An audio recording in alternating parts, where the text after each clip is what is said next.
Voilà, droit des réponses cette fois-ci, ça sera avec Rodrigue Ramazani. Bienvenue, monsieur Rodrigue. Bonjour, Jean-David. Vous avez suivi votre prédécesseur. Vous n'avez pas été, c'est-à-dire que votre président, Délice Sanga, n'a pas été tendre. Selon votre prédécesseur, il n'a pas été poli. Il devrait quand même avoir un peu de la retenue. D'abord, il faut remettre les choses dans le fait. Parce que c'est là où se situe cette intervention de l'honorable Sanga. Il s'agissait là d'un débat sur la réduction des comptes. Je crois même que mon prédécesseur, j'ai parié que ce rapport, il n'a pas pu le lire. C'est pourquoi, même au sein de leur organisation politique, ils auront du mal à entrer dans l'idée de l'honorable Sanga. Lorsque vous lisez ce rapport révèle des choses graves, gravissimes. Ces rapports disent ceci, que le gouvernement viole systématiquement la loi de finances. Il n'y a pas d'orthodoxie financière. Il n'y a pas d'orthodoxie financière. Le gouvernement viole, je dis bien, j'utilise le terme utilisé par la commission ECOFIN, systématiquement la loi sur la passation de marché public. Le gouvernement viole systématiquement la chaîne des dépenses. Mais face à ces différentes violations, il est consacré qu'il s'agissait bel et bien d'une délinquance financière qui n'est pas... Mais Christophe Mbosso a demandé à ce qu'il puisse retirer, qu'il change de nom, au lieu de délinquance, qu'il trouve un autre qualificatif. Vous savez, vous parlez à un élu, à un député, qui a ses convictions. Et d'ailleurs, à ce propos, l'honorable Sanga a rappelé au président de l'Assemblée nationale que le président de l'Assemblée nationale avait sa religion. C'est un pape d'une religion. J'en arrive. Oui. Que le président de l'Assemblée nationale avait sa religion, ses convictions, et l'honorable avait ses convictions et il a assumé. Y a-t-il un problème pour un élu du peuple de s'assumer? Vous savez, je me souviens encore de Jean-Luc Mélenchon qui disait,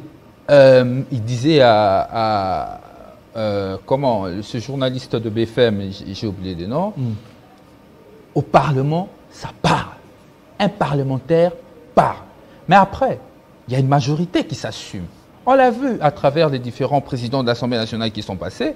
Il y avait des débats. Après, la majorité venait en... Il s'agissait d'un débat. Non, maintenant, le problème, c'est les écarts des langages. Comment vous pouvez traiter votre président de la Chambre des ridicules, des voyous, Parce que... des voyous, et puis le qualifier d'un pape, c'est trop fort.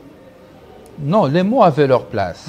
Les mots avaient leur place. Parce que vous savez, monsieur le président de l'Assemblée nationale, Christophe Mbosso, évidemment, n'est pas à son premier forfait. Il se comporte comme un despote au niveau de l'Assemblée nationale. Évidemment, c'est un pape qui est dans une religion, un pape qui a perdu sa foi. Il n'est resté qu'avec des rituels. Ça, c'est une évidence. Vous vous souviendrez, j'en en citerai qu'un, l'honorable Ados Ndombasi, qui a été pratiquement vilipendé, ridiculisé et insulté par le président de l'Assemblée nationale, pratiquement. Pourquoi? Parce qu'il a pris parole. Le président de l'Assemblée nationale aujourd'hui est devenu comme les défenseurs de l'exécutif.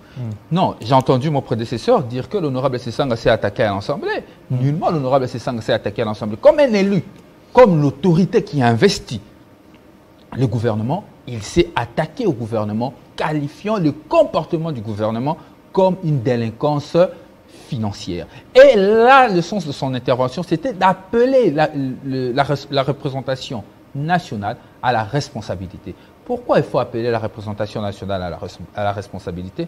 Nous avons plusieurs politiques publiques aujourd'hui dans notre pays. Pour votre prédécesseur, il dit qu'il n'appartient pas à Délice Sanga de qualifier les autres de délinquants.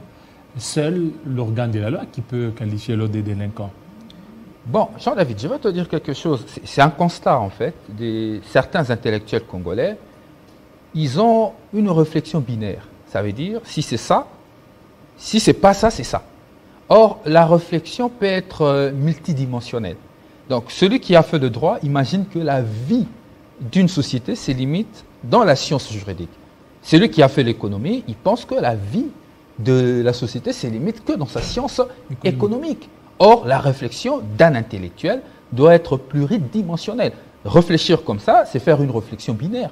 Soit, si ce n'est pas les magistrats, c'est un juge. Or, nous sommes dans un contexte où les élus sont en train d'analyser un fait, ils peuvent le qualifier. Après, chaque organe, chaque institution de la société mais pourquoi c'est pas peut se définir et il a projeter. pété les plombs dès lycée Sanga jusqu'à un peu à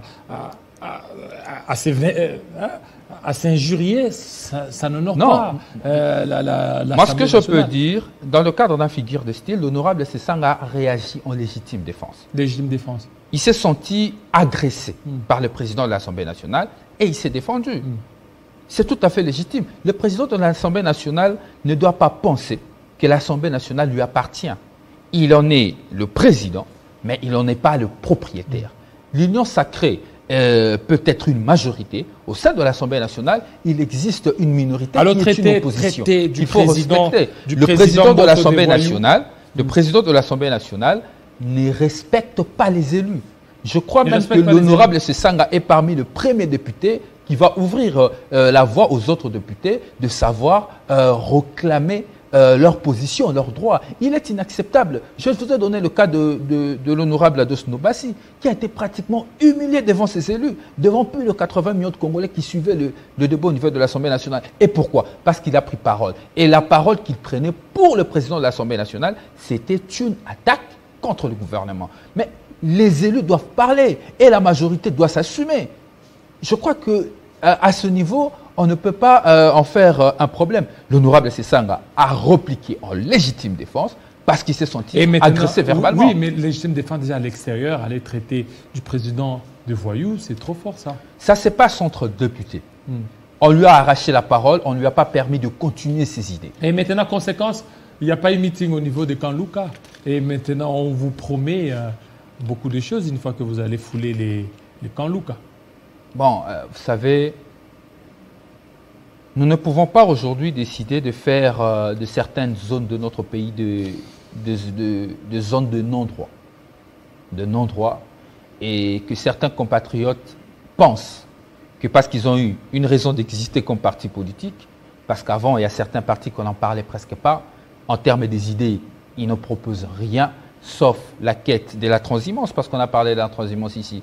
On ne rappelle pas que X venait de Mobutu, Y est passé par Kabila, et puis il est passé Kabila fils, aujourd'hui il est avec Tshisekedi. Si on veut traiter les autres de transhumants, il faut commencer d'abord par se regarder soi-même, et se murer devant le miroir, regarder si on est clean. Je crois que ce n'est pas des gens comme ça qui peuvent se donner assez d'importance. Mais ce qui est le plus important est que Kanluka est une zone à Kinshasa, est un quartier à Kinshasa. L'envol, nous nous préparons. Très bientôt, nous allons appeler la presse. Nous irons en Kanluka. Et nous, notre idée n'est pas... Mais là, ce sera un défi, vous allez défier. J'en arrive. Non, même l'activité qu'on a organisée, on n'a pas défié quiconque. Cette activité devait avoir lieu depuis, je crois, le mois de novembre.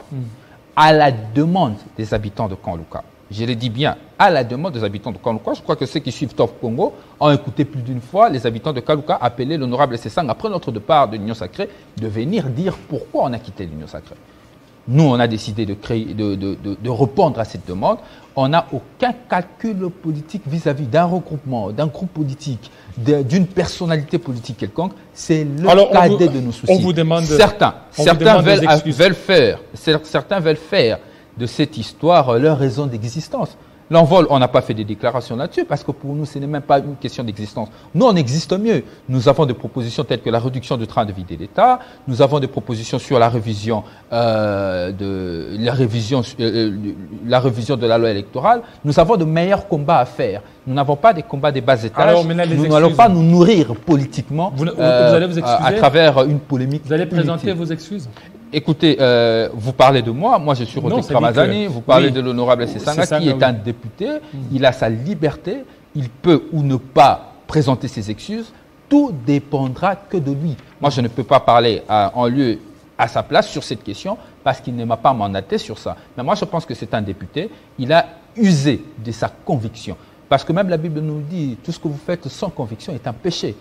Lorsqu'on lui a demandé de retirer cette parole, il a refusé.